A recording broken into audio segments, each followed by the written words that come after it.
Hello everyone, and welcome to this Q30 Sports Weekend Recap. I'm Victoria Rutigliano. Let's start with men's hockey. First up for the team this weekend was Dartmouth. With the game tied at 1 in overtime, Soren Janssen netted the game winner to give the Bobcats the 2-1 victory. Game 2 of the weekend came against Harvard.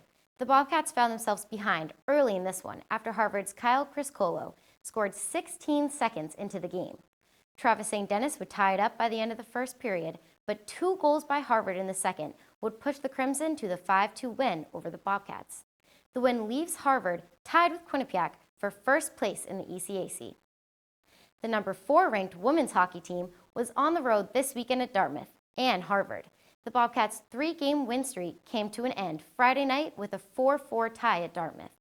Quinnipiac went up 4-3 on the Big Green off a third period score by Nicole Costa, but Dartmouth would come back to knot it up at 4 off a goal by Eleni Tobino. Senior captain Erika Uden-Johansson had 2 goals in the game for the Bobcats. The Bobcats went up to Cambridge the next night and suffered their first loss of the season to number 10 ranked Harvard. Both teams posted a goal in the first period, leaving it to Harvard's Haley Mullins to score the game winner. The Bobcats posted their lowest shot total of the season, only managing to put the puck on net 15 times, almost 20 shots lower than the 34 they've averaged per game this year.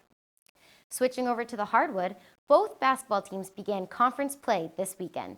The women's team hosted Siena on Friday, edging out the Saints by a score of 78-65. Senior Sam Guastella carried her team to the win on an impressive 10 of 15 shooting performance, while also shooting 67% from beyond the arc. Her 28 points in the game set a new career high for Guastella. Like the women's team, the men's basketball team began their max schedule against the Siena Saints.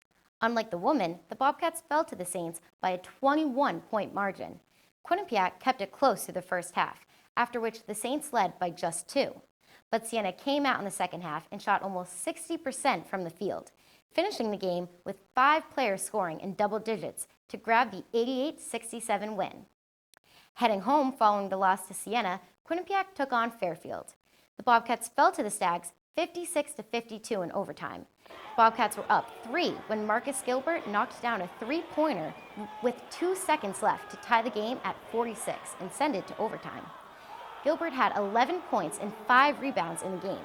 Despite the loss, Quinnipiac guard Zaid Hurst had another strong performance, scoring 20 points.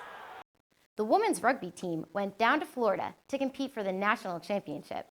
The team fell to Penn State in the semifinals of the ACRA tournament, 35-12. The Bobcats defeated Indiana 55-32 on Sunday to take home 3rd place. 2-time All-American Natalie Costco had a good performance for the Bobcats, including a score off a 50-yard run. The Bobcats finished the year with a record of 8-4. That's going to do it for this Q30 Sports Weekend Recap. To stay up to date with all Quinnipiac athletics, make sure to follow us on Twitter and like us on Facebook at Q30 Sports. Also, head on over to www.q30television.com to check out more of our content. I'm Victoria Rutigliano. We'll see you next time.